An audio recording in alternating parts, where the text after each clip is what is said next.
कि जब से सभ्यता शुरू हुई है तभी से योग किया जा रहा है, अर्थात प्राचीनतम धर्मों और आस्थाओं के जन्म लेने से काफी पहले योग का जन्म हो चुका था।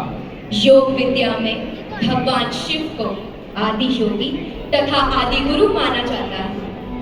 भगवान शंकर के बाद आदि ऋषियों से ही योग का प्रारंभ माना जाता है। बाद में कृष्ण, महावीर और बुद्ध ने इसे अपनी तरह से विस्तार दिया।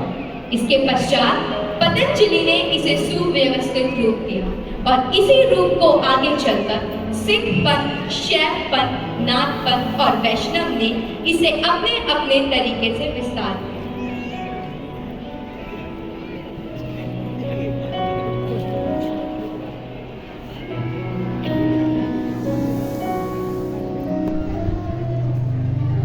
योग का शाब्दिक अर्थ है जोड़, अर्थात वह अवस्था जो आत्मा से परमात्मा का योग अथवा जोड़ कराए। योग के 4 प्रकार हैं: कर्म योग, भक्ति योग, ज्ञान योग और राजयोग। कर्म योग का सीधा संबंध व्यक्ति के कर्मों से है। हमारे शास्त्र कहते हैं कि हम इस संसार में जिस प्रकार की परिस्थितियों का सामना करते हैं, जो भी सुख या दुख भोग रहे हैं, जैसा जीवन व्यतीत कर रहे हैं, जो हमें प्राप्त हुआ है और जो हमें प्राप्त नहीं होता, यह सब हमें हमारे पिछले कर्मों के आधार पर ही मिलता है। इसलिए भविष्य को अच्छा बनाने के लिए हमें वर्तमान में अच्छे कर्म करने होंगे।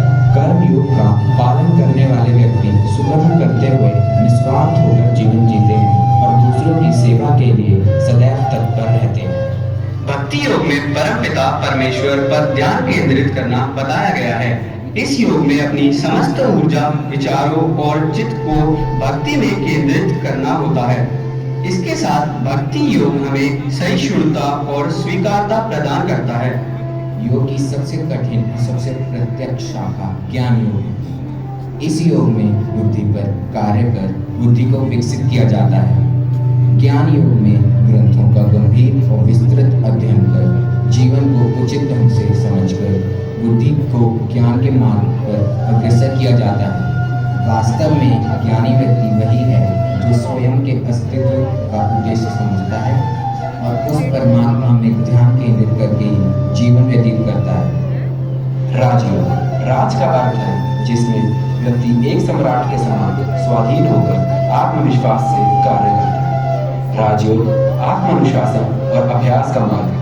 राजयोग के 8 अंगों के पहले चरण में यदि मनुष्य में इच्छा शक्ति है तो 8वें चरण तक पहुंचना भी संभव है।